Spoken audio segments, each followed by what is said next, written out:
Okay, hello every one. നമ്മൾ ഇന്ന് ഫിസിക്സിലെ 3 chapters club ചെയ്തിട്ടുള്ള ക്വസ്റ്റ്യൻ പേപ്പർ ഡിസ്കഷനാണ് ചെയ്യുന്നത്. ഒന്ന് chapter 9 optics and optical instruments എന്ന് പറഞ്ഞ ചാപ്റ്റർ, പിന്നെ ഓൾട്ടർനേറ്റിംഗ് കറണ്ട് എന്ന് പറയുന്ന ചാപ്റ്റർ 7 ആണ്.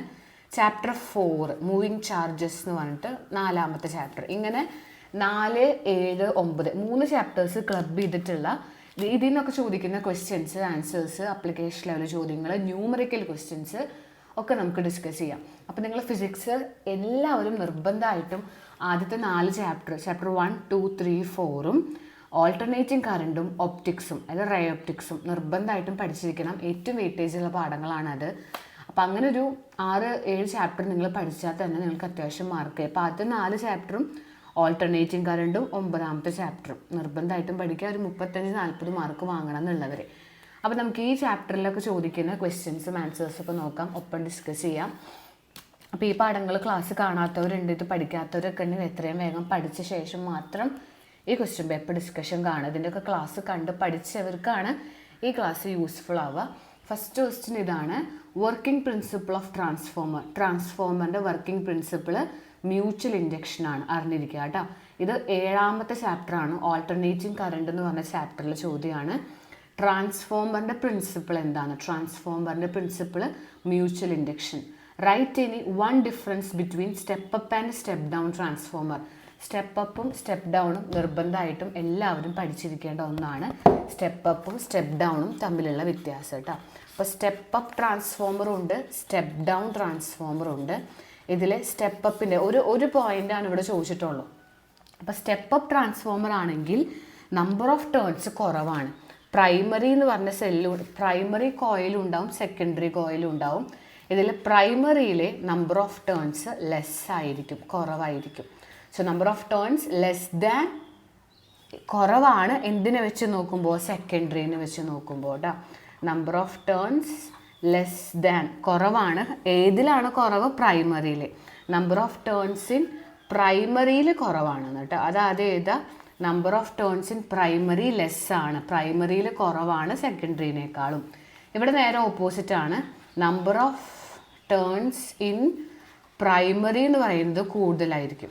Number of turns in primary more than secondary. സെക്കൻഡറിനേക്കാൾ കൂടുതൽ നമ്പർ ഓഫ് ടേൺസ് പ്രൈമറിയിൽ ഉണ്ടാവും. ഇതാണ് വ്യത്യാസം സ്റ്റെപ്പ് അപ്പും സ്റ്റെപ്പ് ഡൗണും. അതേപോലെ സ്റ്റെപ്പ് അപ്പിൽ തിക്ക് വയറായിരിക്കും യൂസ് ചെയ്യുക. എവിടെ? പ്രൈമറിയിൽ തിക്ക് വയറാണ്. ഇവിടെ ആണെങ്കിലോ തിൻ വയറായിരിക്കും യൂസ് ചെയ്യുക. പ്രൈമറി 2 പോയിൻ്റെങ്കിലും അറിഞ്ഞിരിക്കുക. സ്റ്റെപ്പ് അപ്പും സ്റ്റെപ്പ് ഡൗണും ഓൾട്ടർനേറ്റിംഗ് കറണ്ട് എന്ന് പറഞ്ഞ ചാപ്റ്ററിലെ ചോദ്യമാണ്. സ്റ്റെപ്പ് അപ്പ് സ്റ്റെപ്പ് ഡൗൺ പഠിക്കുക. സ്റ്റെപ്പ് അപ്പിലെ പ്രൈമറിയിലെ നമ്പർ ഓഫ് ടേൺസ് കുറവ്, തിക്ക് വയർ. ഇവിടെ സ്റ്റെപ്പ് ഡൗൺ എന്ന് പറഞ്ഞാണെങ്കിൽ പ്രൈമറിയിൽ നമ്പർ ഓഫ് ടേൺസ് കൂടുതലാണ്, കുറേ നമ്പർ ഓഫ് ടേൺസുകൾ ഉണ്ടാവും, തിൻ വയറുമായിരിക്കും. ഇതാണ് പോയിന്റ്. അടുത്തൊരു ക്വസ്റ്റ്യൻ ഒരു ന്യൂമറിക്കൽ ചോദ്യമാണ്. Power transmission line feed input power. നിങ്ങൾക്കിവിടെ ഇൻപുട്ട് പവർ തന്നിട്ടുണ്ട് 3300 വോൾട്ടേജ് ആണ്. ഇൻപുട്ട് ചെയ്ത പവറാണ്, വോൾട്ടേജ് ആണ് തന്നിട്ടുള്ളത്. സ്റ്റെപ്പ് ഡൗൺ ട്രാൻസ്ഫോമർ ആണെന്ന് പറഞ്ഞു. അപ്പോൾ ഈ 3300 എന്ന് പറയുന്നത് 3300 വോൾട്ടേജ് ഇൻപുട്ടാണ് എന്ന് പറഞ്ഞാൽ വോൾട്ടേജ് അറ്റ് പ്രൈമറി ആണ്. ഇൻപുട്ട് ചെയ്ത് കൊടുത്തത് പ്രൈമറിയിലാണ്. അപ്പോൾ ഇൻപുട്ട് വോൾട്ടേജ് എന്ന് പറഞ്ഞാൽ പ്രൈമറിത്തെ വോൾട്ടേജ് തന്നു. It's primary windings having 6000 turns. പ്രൈമറിയിലുള്ള ടേൺസുകൾ അതാണ് NP, അതാണ് 6000 ടേൺസ്. ടേൺസ് എന്ന് പറഞ്ഞാൽ നമ്പർ ഓഫ് ടേൺസ്. അപ്പോൾ പ്രൈമറിയിലെ വോൾട്ടേജും പ്രൈമറിയിലെ നമ്പർ ഓഫ് ടേൺസും തന്നു. What should be the number of turns in secondary? സെക്കൻഡറിയിലെ നമ്പർ ഓഫ് ടേൺസ് എന്താണ്? In order to get output power 220 voltage. Output എന്ന് പറഞ്ഞാൽ സെക്കൻഡറിയിലെ വോൾട്ടേജ്. ഇത് ഇൻപുട്ട്, ഇത് ഔട്ട്പുട്ട്. ഔട്ട്പുട്ട് 220 വോൾട്ടേജ് ആണെങ്കിൽ ഇത് എന്താണെന്നാണ് ചോദ്യം. ഇങ്ങനത്തെ ഒരു ന്യൂമറിക്കൽ ക്വസ്റ്റ്യൻ നിങ്ങളുടെ മോഡൽ എക്സാമിന് ചോദിച്ചത് കൊണ്ട് നോക്കി വയ്ക്കുക. ഇവിടെ നമുക്കൊരു ഇക്വേഷൻ ഉണ്ട്, ദാറ്റ് ഈസ് VS/VP = NS/NP എന്നാണ്. NS ആണ് കണ്ടുപിടിക്കേണ്ടത്. NSനെ അവിടെ നിർത്താം, NPനെ അങ്ങോട്ട് കൊണ്ടുപോവാം. So VS × NP by VS/VP = NS/NP. NS കാണാൻ പറഞ്ഞാൽ അതിനവിടെ നിർത്തുക, ഇതിന് ഇങ്ങോട്ട് കൊണ്ടുപോകാം. So V S into N P by V P എന്നാവും. ഇതിൽ സബ്സ്റ്റിറ്റ്യൂട്ട് ചെയ്ത് കൊടുത്താൽ എൻ എസ് കിട്ടും കേട്ടോ. ഇതിൽ വി എസ് സബ്സ്റ്റിറ്റ്യൂട്ട് ചെയ്യുക 220 വോൾട്ടേജ് ആണ്. എൻ പി സബ്സ്റ്റിറ്റ്യൂട്ട് ചെയ്യുക 6000 ആണ്. ഇനി വി പി സബ്സ്റ്റിറ്റ്യൂട്ട് ചെയ്യുക 3300 ആണ്. ഇതൊക്കെ സബ്സ്റ്റിറ്റ്യൂട്ട് ചെയ്തിട്ട് കണ്ടുപിടിച്ചാൽ മതി. 220 ഇൻറ്റു 6000 ചെയ്യുക, 3300 വെച്ച് ഡിവൈഡ് ചെയ്താൽ ആൻസർ കിട്ടും 400 ടേൺസ്. നമ്പർ ഓഫ് ടേൺസ് ആണ് 400 എന്ന് കിട്ടും. ഓക്കെ, അടുത്തൊരു ക്വസ്റ്റ്യൻ നോക്കാം. അടുത്ത ചോദ്യം നോക്കിക്കോളൂ. ഇഫ് ഫോക്കൽ ലെങ്ത് 0.5 ആണെങ്കിൽ, അതാണ് ചോദ്യം. ഫോക്കൽ ലെങ്ത് അവർ തന്നിട്ടുണ്ട് 0.5 മീറ്റർ ആണെങ്കിൽ for a glass lens what is the power of the lens? അതെങ്ങനെ ചെയ്യാം നമുക്ക്? ഫോക്കൽ ലെങ്ത് തന്നിട്ടുണ്ട് 0.5 മീറ്റർ. പവർ എന്താണെന്ന് ചോദ്യം. പവർ എന്ന് പറഞ്ഞാൽ 1/f ആണ്. പവർ കണ്ടുപിടിക്കണമെങ്കിൽ 1/f ആണ്. സോ 1/0.5 ചെയ്താലുള്ള ആൻസർ നമുക്ക് കിട്ടും. അപ്പോൾ 1/0.5 എന്ന് പറഞ്ഞാൽ 2 ആണ്. 2 ഡയോപ്റ്റർ നമ്മൾ ഡി എന്ന് കൊടുക്കും. പവറിൻ്റെ യൂണിറ്റ് ഡയോപ്റ്റർ ആണ്. ഡയോപ്റ്റർ ഒന്നെങ്കിൽ ഡയോപ്റ്റർ അല്ലെങ്കിൽ 2D എന്ന് കൊടുക്കാം. ഓക്കെ, അപ്പോൾ ഫോക്കൽ ലെങ്ത് എന്നിട്ട് പവർ ചോദിച്ചാൽ ഇതിന് തിരിച്ചിടുക 1/f ആക്കിയിട്ട് ഇട്ടാൽ മതി കേട്ടോ. അതാണ് ആ ഒരു അതിൻ്റെ ബി ക്വസ്റ്റ്യൻ ഉണ്ട്. Radius of curvature of a faces of double convex lens ആ 10 and 15. റേഡിയസ് ഓഫ് കർവേച്ചർ വന്നിട്ടുണ്ട് 10ഉം 15ഉം. അതിൻ്റെ ഫോക്കൽ ലെങ്ത് ഒന്ന് 12. അങ്ങനെയാണെങ്കിൽ റിഫ്രാക്റ്റീവ് ഇൻഡെക്സ് എന്താണെന്ന് ചോദിക്കണം. ഒരു ഡബിൾ കോൺവെക്സ് ലെൻസ് ആണ്. ഡബിൾ കോൺവെക്സ് ലെൻസ് 2 ലെൻസുകൾ. ഈ 2 ലെൻസുകളുടെയും റേഡിയസ് ഓഫ് കർവേച്ചർ ആണ് തന്നിട്ടുള്ളത് 10നും ഒന്ന് 15നും. അപ്പോൾ റേഡിയസ് ഓഫ് കർവേച്ചർ ഇങ്ങോട്ടാണ്. ഒന്ന് 10 ഇങ്ങോട്ട്, ഒന്ന് അങ്ങോട്ട്. അപ്പോൾ ഇത് പോസിറ്റീവ്, ഇത് നെഗറ്റീവ് ആക്കി എടുക്കണം. അപ്പോൾ 2 റേഡിയസ് ഓഫ് കർവേച്ചർ ഉണ്ട്. ഒരാൾ R1, ഒരാൾ R2. ഒരാൾ ഇങ്ങോട്ടേക്കാണ് +10 കൊടുക്കണം, ഒരാൾ അങ്ങോട്ടേക്കായതുകൊണ്ട് -15 കൊടുക്കണം. സോ R1 R2 കിട്ടി. അപ്പോൾ റേഡിയസ് ഓഫ് കർവേച്ചർ എന്ന് പറഞ്ഞാൽ R1 R2 തന്നിട്ടുണ്ട്. ഫോക്കൽ ലെങ്ത് 12 തന്നു. F = 12. ഓക്കെ, ഇത് 3 തന്നു. R1 R2 F തന്നത് ചോദിക്കുകയാണ്. What is refractive index of the glass? Refractive index എന്ന് പറഞ്ഞാൽ N എന്താണ് എന്നാണ് ചോദിക്കുന്നത്. അപ്പോൾ N കണ്ടുപിടിക്കാൻ ഇതൊക്കെ വരുന്നൊരു ഇക്വേഷൻ ഉണ്ട്. Fഉം R1ഉം R2ഉം N ഒക്കെ വരുന്നൊരു ഇക്വേഷൻ ഉണ്ട്. എന്താണ് equation? Lens makers formula 1/f = n-1 into 1/r1 minus 1/r2. ഇതിൽ സബ്സ്റ്റിറ്റ്യൂട്ട് ചെയ്യാം. F നമുക്ക് 12 തന്നു. N ആണ് കണ്ടുപിടിക്കേണ്ടത്. റിഫ്രാക്റ്റീവ് ഇൻഡെക്സ് ആണ് N. അത് കണ്ടുപിടിക്കണം. റേഡിയസ് ഓഫ് കർവേച്ചർ ആദ്യത്തെ 10 നമ്മൾ എടുത്തു, -R2 നമ്മൾ -15 എടുത്തു. ഇതൊക്കെ ഇട്ട് കൊടുക്കുക. R1 10, R2 -15, F 12. ഇതിന് കണ്ടുപിടിക്കാം. ഇതെങ്ങനെ കണ്ടുപിടിക്കാം? 1/12 ഇട്ട് കൊടുക്കാം, n-1 ഇട്ട് കൊടുക്കാം. ഇവിടെ എന്താവും? പ്ലസ് ആവും. 2 മൈനസ് ചേർന്നിട്ട് പ്ലസ് എന്ന് വരും. സോ 1/12 = n-1 ഇൻറ്റു ഇവിടെ ചെയ്യാം. ഇവിടെ ക്രോസ് മൾട്ടിപ്ലിക്കേഷൻ ചെയ്യാം. 1 × 15 15, 1 × 10 10, 10 × 15 എന്ന് പറഞ്ഞാൽ ഇങ്ങനെ വരും. അതായത് 15ഉം 10ഉം കൂട്ടുമ്പോൾ 25/150 എന്ന് വരും. ഇങ്ങനെ നിങ്ങൾക്ക് ആൻസർ കിട്ടും. ഇനി ഇവിടെ നമുക്ക് ബാക്കി ഇങ്ങനെ ചെയ്യാം. ഇത് കട്ട് ചെയ്യാം. 5 × 5 ആണ് 25. ഇനി 5 × 3 ആണ് 15. സോ 5/30 എന്ന് വരും. 5/30 എന്ന് പറഞ്ഞാൽ എന്താണ്? 1 × 5 ആണ് 5, 6 × 5 ആണ് 30. 1/6 നമുക്കിവിടെ സിംപ്ലിഫൈ ചെയ്ത് കിട്ടും. അപ്പോൾ എങ്ങനെ ചെയ്തത്? 1/12 = n-1 ഇൻറ്റു 25/150 എന്നാണ്. ഇത് കട്ട് ചെയ്യാണ് ചെയ്യുന്നത്. അതാണ് ഏറ്റവും എളുപ്പം. 5 × 5 ആണ് 25, 3 × 5 ആണ് 15. അങ്ങനെ എഴുതാം. 25ൻ്റെ അവിടെ 5ഉം, 5 × 5 ആണ് 25, 3 × 5 ആണ് 15. സോ 5/30. ഈ 0 കൂടി ചേർക്കുമ്പോൾ 5/30 എന്നാവും. ഇനി 1 × 5 ആണ് 5, 6 × 5 ആണ് 30, 1/6. അപ്പോൾ ഈ ഭാഗത്ത് 1/12 = n-1 ഇൻറ്റു 1/6 നമുക്ക് കിട്ടും. ഇവിടെ നമുക്ക് n-1 അവിടെ തന്നെ നിർത്താം. അപ്പോൾ ഈ 6 നേരെ താഴെ നിന്ന് മുകളിലേക്ക് പോയിട്ട് 6/12 എന്നായിക്കോളും. താഴത്തെ 6 അങ്ങോട്ട് പോകുമ്പോൾ മുകളിലേക്കാവും. 6/12 6/12 എന്ന് പറഞ്ഞാൽ എന്താ അർത്ഥം? 1/2 ആണ്, ഹാഫാണ്. ഇങ്ങനെ വരും.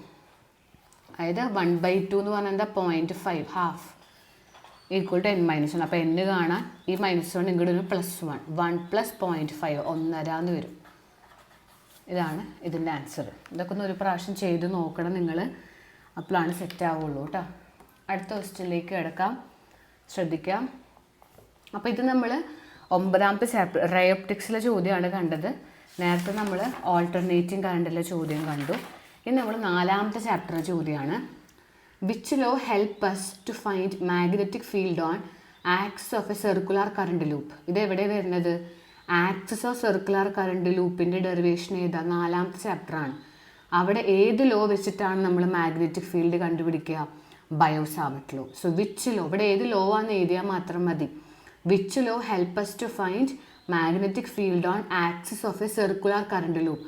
ഒരു സർക്കുലർ കറണ്ട് ലൂപ്പിൻ്റെ ഒരു ഡെറിവേഷൻ നമ്മൾ പഠിപ്പിച്ചിട്ടുണ്ട് നമ്മുടെ ക്ലാസ്സുകളിൽ ഇങ്ങനെയൊക്കെ വരച്ചിട്ട്. അപ്പോൾ അതിൽ ഏത് ലോ ആണ്? Biot Savart law. അപ്പോൾ ഏത് എഴുതിയാൽ നിങ്ങൾക്ക് മാർക്കാണ് കേട്ടോ. ഇവിടുത്തെ മാഗ്നറ്റിക് ഫീൽഡ് കണ്ടുപിടിക്കാൻ നമ്മൾ യൂസ് ചെയ്യുന്ന ലോ ബയോ-സാവർട്ട് ലോ ആണ്. 4ാമത്തെ ആ ചോദ്യം വളരെ ഇമ്പോർട്ടൻ്റ് ആണ്. ബയോ-സാവർട്ട് ലോയുടെ ഡെറിവേഷൻ കേട്ടോ. Magnetic field on axis of circular current loop എന്നുള്ള ഡെറിവേഷൻ പഠിക്കാനുണ്ട്. മാഗ്നറ്റിക് ഫീൽഡിൻ്റെ ഡെറിവേഷൻ അത് ചോദിച്ചിട്ടില്ല മോഡലിനെ. സോ വളരെ ചാൻസ് ഉള്ള ചോദ്യമാണ് ആ ഡെറിവേഷൻ. 4ാമത്തെ ചാപ്റ്റർ എല്ലാവരും കാണണം, അത് പഠിക്കണം. അതിലെ magnetic field on axis of circular current ലൂപ്പിൻ്റെ ഡെറിവേഷൻ പഠിച്ചിരിക്കണം. അതുമായി ബന്ധപ്പെട്ടൊരു ന്യൂമറിക്കലാണിത്. Consider a tightly wound 100 turn coil of radius 10. Radius 10 ആണ്, നമ്പർ ഓഫ് ടേൺസ് 100 ആണ്. കണ്ടോ? Carrying current 1 ampere. What is the magnitude of magnetic field at the centre of the coil? അപ്പോൾ ഇവിടെ ചോദിച്ചിട്ടുള്ളത് മാഗ്നറ്റിക് ഫീൽഡ് എന്താണ് at the centre of coil. ഈ കോയിലിൻ്റെ സെൻറ്ററിൽ എന്താണെന്നാണ് ചോദിക്കുന്നത്. സെൻറ്ററിലാണെങ്കിൽ നമുക്ക് മാഗ്നറ്റിക് ഫീൽഡ് കണ്ടുപിടിക്കാൻ ഒരു ഇക്വേഷൻ ഉണ്ട്. അത് μ0 Ni/2r ആണ് കേട്ടോ.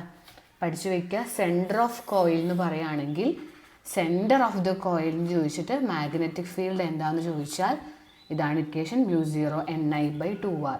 ഇവിടെ എന്തൊക്കെ തന്നിട്ടുണ്ട്? നമ്പർ ഓഫ് ടേൺസ് തന്നിട്ടുണ്ട് 100 ടേൺസ് ആണ്. കണ്ടോ? Wound 100 turns. റേഡിയസ് 10 ആണ് നമുക്ക് തന്നിട്ടുണ്ട്. ആറിൻ്റെ വാല്യൂ 10 സെൻറ്റിമീറ്റർ ആണ്. അപ്പോൾ അതിന് മീറ്ററിലേക്ക് നമ്മൾ കൺവേർട്ട് ചെയ്യണം. അപ്പോൾ മീറ്ററിലേക്ക് കൺവേർട്ട് ചെയ്യാൻ 10 × 10⁻² ചെയ്യുക കേട്ടോ. സെൻറ്റിമീറ്ററിനെ മീറ്ററിലേക്ക് ആക്കാൻ × 10⁻². 10 സെൻറ്റിമീറ്ററിലാണ്, മീറ്ററിലേക്ക് ആക്കണമെങ്കിൽ ഈ 10നെ 10⁻² ചെയ്യണം. അപ്പോൾ നമ്പർ ഓഫ് ടേൺസ് 100 എന്ന് വന്നു. റേഡിയസ് 10 സെൻറ്റിമീറ്റർ നമ്മൾ മീറ്ററിലേക്ക് ആക്കി. കറൻറ്റ് 1 ആംപിയർ ആണ്. ഐയുടെ വാല്യൂ 1 ആംപിയർ ആണ്. ഇതൊക്കെ ഇവിടെ സബ്സ്റ്റിറ്റ്യൂട്ട് ചെയ്താൽ മാത്രം മതി. So magnetic field equal to μ0യുടെ വാല്യൂ ഇട്ട് കൊടുക്കണം. μ0 നിങ്ങൾക്ക് അറിയണം, അത് 4π × 10⁻⁻7 ആണ് കേട്ടോ. അറിയാത്തവരുണ്ടെങ്കിൽ പഠിക്കുക. μ0യുടെ വാല്യൂ 4π × 10⁻⁻7. n ഇട്ട് കൊടുക്കാം, അത് 100 ആണ്. 100 ഐ ഇട്ട് കൊടുക്കാം, 1 ആംപിയർ ആണ്.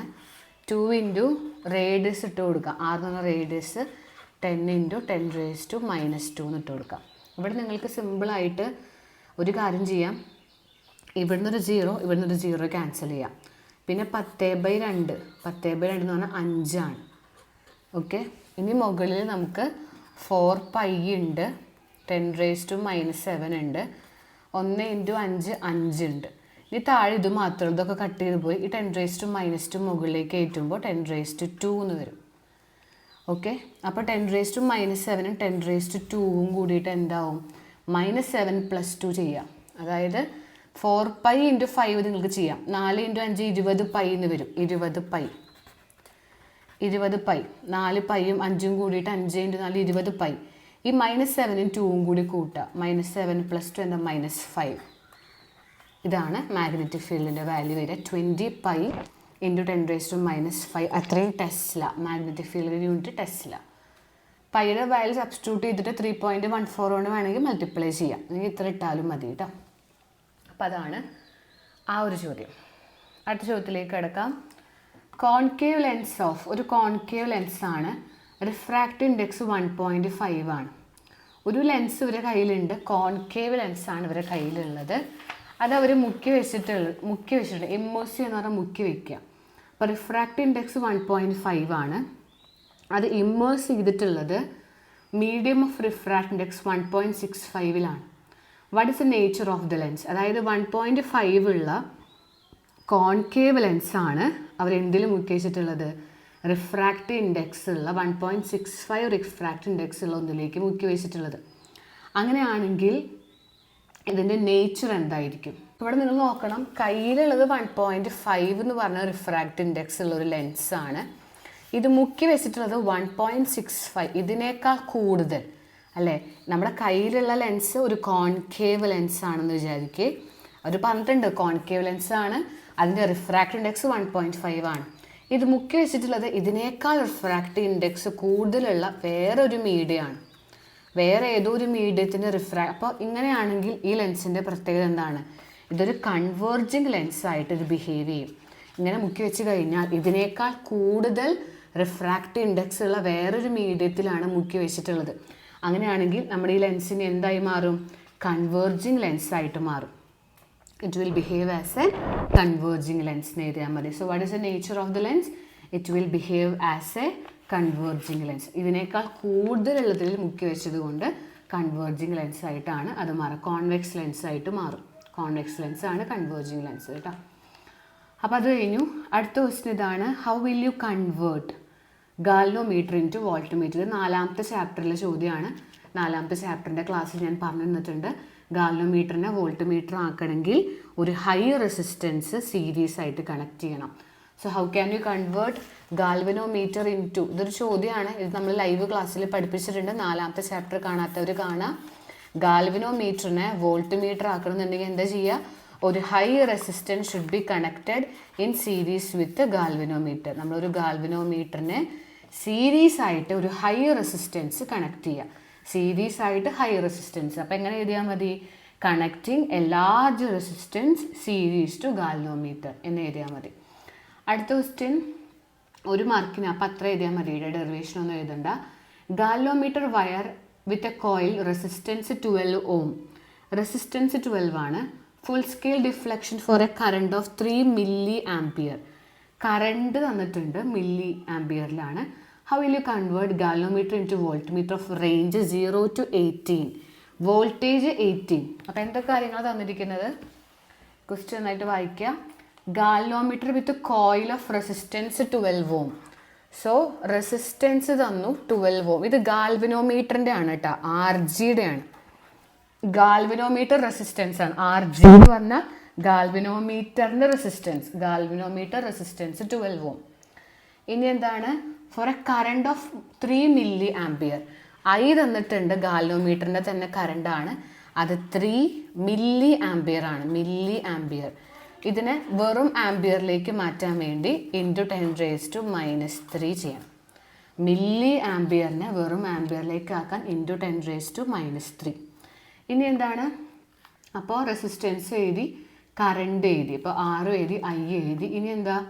വോൾട്ട്മീറ്റർ 0 to 18 വോൾട്ടേജ് ആണ്. അപ്പോൾ ഇവർ വോൾട്ടേജ് പറയുന്നത് 18 വോൾട്ടേജ് മാക്സിമം കൊടുക്കണം എന്നാണ്. സോ എന്താ ഇവിടെ കണ്ടുപിടിക്കേണ്ടത്? ഇത്രയും എന്നിട്ട് ചോദിക്കുകയാണ് ഹൗ വിൽ യു കൺവേർട്ട്. അപ്പോൾ ഏത് റെസിസ്റ്റൻസ്, എത്ര ഹൈ റെസിസ്റ്റൻസ് നമ്മളവിടെ കണക്ട് ചെയ്യണം. അപ്പോൾ how will you convert the galvanometer into voltmeter? നമ്മളെങ്ങനെ ഗാൽവനോമീറ്ററിനെ വോൾട്ട്മീറ്റർ ആക്കും? ഗാൽവനോമീറ്ററിനെ വോൾട്ട്മീറ്റർ ആക്കണമെങ്കിൽ ഈ ഹൈ റെസിസ്റ്റൻസ് കണക്ട് ചെയ്യണം, R. അപ്പോൾ ആ R നമ്മളിവിടെ കണ്ടുപിടിക്കേണ്ടത്. അപ്പോൾ അവിടെ നമ്മളൊരു ഡെറിവേഷൻ പഠിച്ചിട്ടുണ്ട്. ഗാൽവനോമീറ്ററിനെ വോൾട്ട്മീറ്റർ ആക്കുന്നൊരു ഡെറിവേഷൻ പഠിച്ചിട്ടുണ്ട്. അതിൽ Rൻ്റെ ഒരു ഇക്വേഷൻ ലാസ്റ്റ് കിട്ടും. ഇതാണ് ആ ഇക്വേഷൻ, V/IG/RG. ഇങ്ങനൊരു ഇക്വേഷൻ നിങ്ങൾക്ക് ആ ഡെറിവേഷനിൽ പഠിക്കാനുണ്ട്. ഗാൽവനോമീറ്ററിനെ വോൾട്ട്മീറ്റർ ആക്കുന്ന ഒരു ഡെറിവേഷൻ ഉണ്ട്, 4ാമത്തെ ചാപ്റ്ററിൽ പഠിപ്പിച്ചിട്ടുണ്ട്. അതിൽ ലാസ്റ്റത്തെ ഈ എക്സ്പ്രഷൻ ബൈ ഹാർട്ട് അറിഞ്ഞിരിക്കണം. ഇതിൽ ഇതൊക്കെ സബ്സ്റ്റിറ്റ്യൂട്ട് ചെയ്താൽ ആൻസറായി. അപ്പോൾ Vയുടെ അവിടെ 18 സബ്സ്റ്റിറ്റ്യൂട്ട് ചെയ്യാം. IG-യുടെ അവിടെ കറണ്ടാണ്, IG 3 × 10⁻³ minus RG galvanometer resistance ആണ് 12. ഇത് നമുക്ക് ചെയ്യാം. ഇതൊന്നെങ്കിൽ നിങ്ങൾക്ക് എങ്ങനെ ചെയ്യാം? 18/3 ചെയ്യാം, 6. ഈ 10⁻³ മുകളിലേക്ക് ആക്കുമ്പോൾ 10⁻³ -12 ചെയ്യാം. അപ്പോൾ 6 × 10⁻³ ചെയ്യുക, അതിന് 12 മൈനസ് ചെയ്താൽ 5988 ohm നിങ്ങൾക്ക് കിട്ടും. അത്രയും റെസിസ്റ്റൻസ്. ഈ റെസിസ്റ്റൻസ് വേണം കണക്ട് ചെയ്യാനായിട്ട്. ബൈ കണക്റ്റിംഗ് ഈ resistance, this resistance series with galvanometer. ഗാൽവനോമീറ്ററിനായിട്ട് ഗാലനോമീറ്ററായിട്ട് സീരീസ് ആയിട്ട് ഈ റെസിസ്റ്റൻസ് കണക്ട് ചെയ്താൽ, ഇത്രയും വാല്യൂള്ള റെസിസ്റ്റൻസ് കണക്ട് ചെയ്താൽ we can convert galvanometer to voltmeter എന്ന് എഴുതാം. അപ്പോൾ ഇതാണ് അതിൻ്റെ ആൻസർ കേട്ടോ. ഇനി അടുത്തൊരു ചോദ്യം നോക്കാം. Equation of A C is given by, നമുക്കൊരു വോൾട്ടേജിൻ്റെ ഇക്വേഷൻ തന്നിട്ടുണ്ട്. Find R M S value and frequency. രണ്ട് സംഭവങ്ങളാണ് കണ്ടുപിടിക്കേണ്ടത്. വെറും വോൾട്ടേജ് തന്നു, അതിൻ്റെ ആർ എം എസ് വാല്യൂ എന്ന് പറഞ്ഞാൽ വി ആർ എം എസ് കണ്ടുപിടിക്കണം, വെറും ഫ്രീക്വൻസിയും കണ്ടുപിടിക്കണം. അപ്പോൾ തന്നിട്ടുള്ളത് ഇങ്ങനെയാണ് തന്നിട്ടുള്ളത്. Voltage equal to 200√2 sin 100πt. ഇങ്ങനെ ഒരു വോൾട്ടേജ് തന്നിട്ടുള്ളത് കണ്ടോ, 200√2 sin 100πt. അപ്പോൾ ശരിക്കും എ സി വോൾട്ടേജ് എങ്ങനെ നമ്മൾ ഡിനോട്ട് ചെയ്യുക, 7ാമത്തെ ചാപ്റ്ററിൽ നമ്മൾ പഠിപ്പിച്ചിട്ടുണ്ട്. എ സി വോൾട്ടേജ് എന്ന് പറഞ്ഞാൽ എന്താ, V = V0 sin ωt എന്നാണ് ഇക്വേഷൻ. അപ്പോൾ ഇവിടെ നിങ്ങൾക്ക് നോക്കിയാൽ തന്നെ മനസ്സിലാവും V0യുടെ പൊസിഷനിലാണ് 200√2. കണ്ടോ, V0 എന്ന് പറഞ്ഞ പൊസിഷൻ, ഇത് രണ്ടും കൂടി കമ്പയർ ചെയ്യാം. V0യുടെ പൊസിഷനിലാണ് 200√2. ഓക്കെ, ഇനി എന്താ ക്വസ്റ്റ്യൻ എന്താ, വി ആർ എം എസ് കണ്ടുപിടിക്കാനാണ് പറയുന്നത്, ആർ എം എസ് വാല്യൂ. അപ്പോൾ വി ആർ എം എസ് കണ്ടുപിടിക്കാൻ ഒരു ഇക്വേഷൻ ഉണ്ട്, V0/√2. V0 കിട്ടി 200√2, അതിനെ √2 വെച്ച് ഡിവൈഡ് ചെയ്താൽ 200 ആണ് വി ആർ എം എസ്, വോൾട്ടേജിൻ്റെ വി ആർ എം എസ്. അപ്പോൾ ഇതാണ് ഇക്വേഷൻ, ഇത് കമ്പയർ ചെയ്യുക. അപ്പോൾ V0 കിട്ടും, V0/√2 ആണ് വി ആർ എം എസ് എന്താണെന്ന് പറഞ്ഞു കഴിഞ്ഞാൽ ചെയ്യേണ്ടത്. ഇനി എന്താ ഫ്രീക്വൻസി, അതിന് വേണ്ടി ഇത് കമ്പയർ ചെയ്യുക. സൈൻ ഉണ്ട്, ടി ഉണ്ട്. അപ്പോൾ ഒമേഗയുടെ അവിടെയാണ് 100π. കണ്ടോ, ഇങ്ങനെ കമ്പയർ ചെയ്യുക. ഒമേഗയുടെ അവിടെ ഒമേഗ 100π ആണ്. അപ്പോൾ ഒമേഗ എന്ന് പറഞ്ഞാൽ ആംഗുലർ ഫ്രീക്വൻസിയാണ്. നമുക്കവിടെ വെറും ഫ്രീക്വൻസി വെച്ചിട്ടുള്ളൂ, വെറും ഫ്രീക്വൻസി. അപ്പോൾ ഒമേഗ എന്ന് പറഞ്ഞാൽ അത് ആംഗുലർ ഫ്രീക്വൻസിയാണ്. അത് 2πf ആണ് ഇക്വേഷൻ, 100π. ഒമേഗ എന്ന് പറഞ്ഞാൽ ആരാ, ആംഗുലർ ഫ്രീക്വൻസി. അതിൻ്റെ ഇക്വേഷൻ എന്താ, 2πf. പൈ ക്യാൻസൽ ചെയ്താൽ എഫ് എങ്ങനെ കാണാം, 100/2. 2 താഴത്ത് കിട്ടാൽ 50 ഹേർട്സ്. ഇതാണ് വെറും ഫ്രീക്വൻസി. അപ്പോൾ ഫ്രീക്വൻസി നമുക്കതിൽ നിന്ന് കിട്ടി. ഇനി എന്താ അടുത്ത ചോദ്യം, figure shows a series of LCR circuit connected to a variable frequency. ഒരു ഡയഗ്രാം തന്നിട്ടുണ്ട്, LCR സീരീസ് സർക്യൂട്ട് ആണ്. Obtain the impedance of circuit using phasor diagram. ഇതിൻ്റെ ഇംപീഡൻസ് ഡിറൈവ് ചെയ്യാനാണ് ചോദ്യം. മനസ്സിലായല്ലോ, ഇംപീഡൻസ് ഡിറൈവ് ചെയ്യുക നമ്മൾ പഠിപ്പിച്ചിട്ടുണ്ട്. 7ാമത്തെ ചാപ്റ്ററിൽ LCRൻ്റെ ഇംപീഡൻസ് ഡെറിവേഷൻ പഠിപ്പിച്ചിട്ടാണ്. 7ാമത്തെ ചാപ്റ്റർ കാണണം, അത് പഠിക്കണം, ഡെറിവേഷനാണ്. ഇത് മോഡലിന് ചോദിച്ചിട്ടില്ല, വരാൻ വളരെയധികം ചാൻസ് ഉണ്ട് ഈ ചോദ്യം. What is the value of power factor in the circuit at resonance. റെസൊനൻസിൻ്റെ സമയത്ത് ഇതിൻ്റെ പവർ ഫാക്ടർ എന്തായിരിക്കും, അതാണ് ബി ക്വസ്റ്റ്യൻ. ആ ഡെറിവേഷനാണ്. അറ്റ് റെസൊനൻസ് എന്ന് പറഞ്ഞാൽ എന്താ പ്രത്യേകത, റെസൊനൻസ് എന്ന് പറഞ്ഞു കഴിഞ്ഞാൽ ആ സമയത്ത് റെസൊനൻസിൻ്റെ സമയത്ത് ഇംപീഡൻസ് എന്ന് പറഞ്ഞാൽ 6 ആയിരിക്കും. ഇംപീഡൻസിൻ്റെ വാല്യൂ റെസിസ്റ്റൻസിനോട് ഈക്വൽ ആയിരിക്കും. അതായത് അവരെ പവർ ഫാക്ടർ എന്ന് പറഞ്ഞാൽ 5 ആണ്, അത് 0 ആണ്. റെസൊനൻസിൻ്റെ സമയത്ത് പവർ ഫാക്ടറിൻ്റെ വാല്യൂ എന്ന് പറഞ്ഞാൽ 0 ആയിരിക്കും കേട്ടോ. അതാണ് അറിഞ്ഞിരിക്കുന്നത്. റെസൊനൻസിൻ്റെ സമയത്ത് പവർ ഫാക്ടർ 0 ആണ്. ഇനി അടുത്തൊരു ചോദ്യം നോക്കിക്കോളൂ. അടുത്ത ക്വസ്റ്റ്യൻ ഇങ്ങനെയാണ് തന്നിട്ടുള്ളത്. ഇതാണ് ചോദ്യം, 9ാമത്തെ ചാപ്റ്റർ ചോദ്യമാണ്. Draw the ray diagram to show refraction of light through glass prism. പ്രിസത്തിൻ്റെ ഡെറിവേഷനാണ് 3 മാർക്കിന്. നമുക്ക് മോഡലിൽ ചോദിച്ചു, എന്നാലും ഒന്നുകൂടി നോക്കി വയ്ക്കുക. Prism formula, determine refractive index of material of prism. പ്രിസത്തിൻ്റെ ഡെറിവേഷനാണ് കേട്ടോ, 3 മാർക്കിന് ചോദിച്ചിട്ടുണ്ട്, അത് പഠിക്കണം. ഓൾറെഡി മോഡലിന് വന്നിട്ടുണ്ട്, നമ്മൾ റേ ഒപ്റ്റിക്സിൻ്റെ ക്ലാസ്സിലും പഠിപ്പിച്ചിട്ടുണ്ട്, 3 മാർക്കിന്. അടുത്ത ക്വസ്റ്റ്യൻ എന്താ, show graphically the variation of angle of deviation with angle of incidence for a ray of light entering prism. ഈ പ്രിസത്തിൻ്റെ ആംഗിൾ ഓഫ് ഡീവിയേഷനും ആംഗിൾ ഓഫ് ഇൻസിഡൻസും കണക്ട് ചെയ്ത് ഗ്രാഫ് വരയ്ക്കാൻ. അതൊരു ചെറിയൊരു കുട്ടി ഗ്രാഫാണ്. എന്തിൻ്റെ ഗ്രാഫാണ് ചോദിച്ചിട്ടുള്ളത്, draw the graph connecting angle of deviation എന്ന് പറഞ്ഞാൽ ഇവിടെയാണ് കൊടുക്കുക. ഇതാണ് angle of deviation with angle of incidence എന്ന് പറഞ്ഞാൽ ഇതാണ് I. For a ray of light entering prism, ഈ പ്രിസത്തിലേക്ക് കടക്കുമ്പോൾ